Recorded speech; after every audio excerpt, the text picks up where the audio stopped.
back to Daily Devotions with Pastor Peter. Today we're going to be in Genesis chapter 21, and we're bridging into a new story for Abraham and Sarah. Having a child is actually a very exciting time. Mostly the guy stands around and waits. I guess back then it was a little different because now today we have doctors.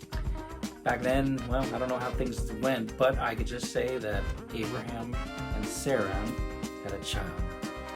Having a child is one of the most amazing things, especially for them too. They had their child in such an old age, and God blessed them with that. So let's continue with the story, and this is what it says. The Lord kept his word and did for Sarah exactly what he had promised. She became pregnant, and she gave birth to a son for Abraham in his old age. This happened at just the time God said it would, and Abraham named their son Isaac. 8 days after Isaac was born, Abraham circumcised him as God has commanded. Abraham was 100 years old when Isaac was born, and Sarah declared, "God has brought me laughter, and all who hear about this will laugh with me." Who would have said that to Abraham that Sarah would nurse a baby? Yet I have given Abraham a son in his old age. When Isaac grew up and was about to be weaned, Abraham prepared a huge feast to celebrate the occasion. But Sarah saw Ishmael, the son of Abraham, and her Egyptian servant Hagar, making fun of her son Isaac. So she turned to Abraham and demanded, "Get rid of that slave woman and her son. He's not going to share the inheritance with my son Isaac. I won't have it." This upset Abraham very much because Ishmael was his son. But God told Abraham, "Do not be upset over the boy and your servant. Do whatever Sarah tells you, for Isaac is the son through whom your descendants will be counted. But I will also make a nation of descendants of Hagar's son, because he is your son too." So Abraham got up early the next morning, prepared food and a container of water, and strapped them on Hagar's shoulders. Then he sent her away with their son, and she wandered aimlessly in the wilderness of Beersheba. When the water was gone, she put the boy in the shade of a bush. Then she went and sat down by herself about 100 yards away. "I don't want to watch the boy die," she said, as she burst into tears. But God heard the boy crying, and the angel of God called to Hagar from heaven, "Hagar, what's wrong? Do not be afraid. God has heard the boy crying as he lies there. Go to him, and I will comfort him, for I will make a great nation from his descendants." Then God opened Hagar's eyes, and she saw a well full of water. She quickly filled her water container and gave the boy a drink, and God was with the boy as he grew up in the wilderness. He became a skillful archer, and he settled in the wilderness of Paran. His mother arranged for him to marry a woman from the land of Egypt. About this time, Abimelech came with Phicol, his army commander, to visit Abraham. "God is obviously with you, helping you in everything you do," Abimelech said. "Swear to me in God's name that you will never deceive me, my children, or any of my descendants. I have been loyal to you, so now swear that you will be loyal to me and to this country where you are living as foreigners." Abraham replied, "Yes, I swear it." Then Abraham complained to Abimelech about a well that Abimelech's servants had taken by force from Abraham's servants. "This is the first I've heard of it," Abimelech answered. "I have no idea who is responsible. You have never complained about this before."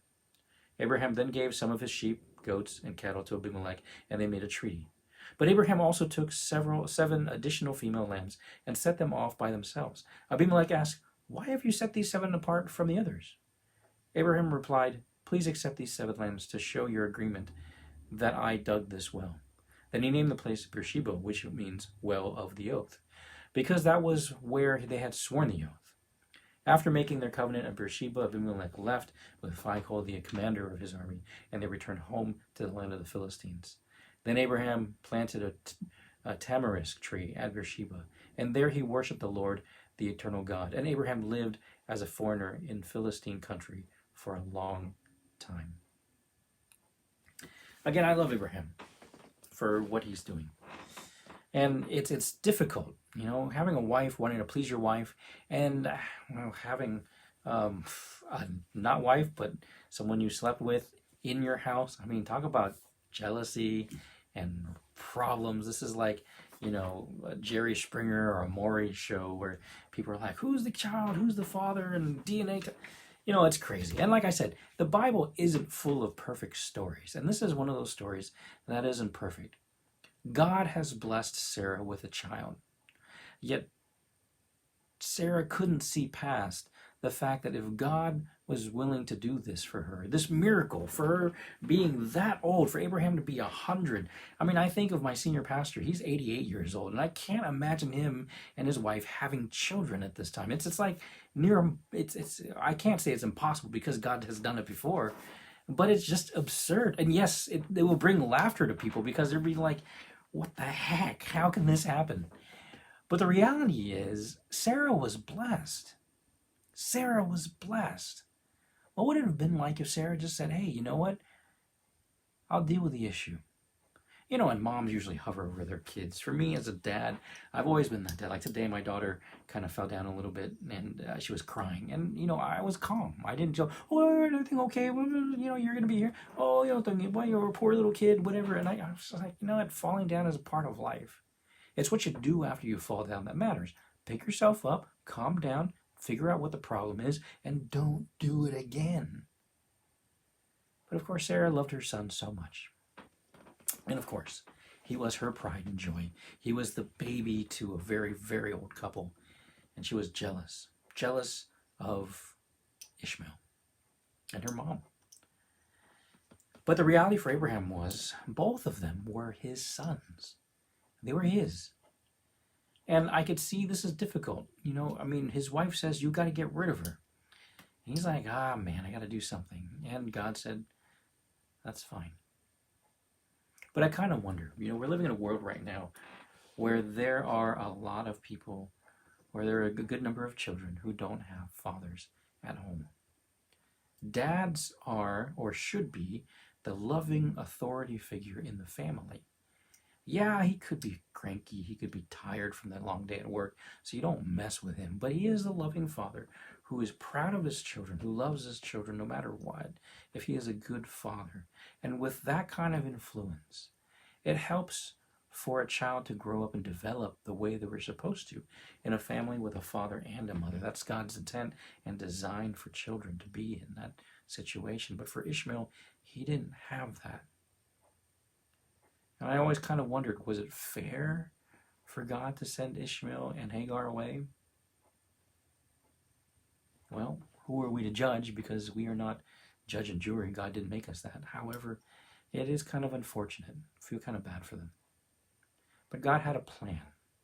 And see, that's where we as humans are limited in our understanding and knowledge of what will happen in the future. We don't know God's greater scheme and plan. And when we try to scheme, it always messes up because there are things that we don't know and there's things that we don't see. And when we don't see and we don't know things, we always get, you know, what is that? What's that word? Sideswipe? No, or caught off guard. That's what happens. We get caught off guard. When things we didn't expect to happen, happens. And then we get angry, we get frustrated. And the reality is, why? And as we see the character of Isaac later on too, he gets some character traits of his father. Of, hey, I'm just going to continue to live. And I like this too. Abraham, at the very end, verse 34, Abraham lived as a foreigner in Philistine country for a long time. God promised him land. God promised him, this will all be yours and your descendants. He didn't really see it. He just saw it, but he didn't see it come true yet because he only has one son. The plan that God has for him goes beyond him. The legacy goes beyond him. And when we're comfortable enough to be in the situation and sit in the environment where whatever situation we're in, God knows, he knows, then what should I be worried about? What should I be worried about? What should you be worried about? God knows. He knows. He knew that Sarah would be jealous. He knew that Hagar would have to leave.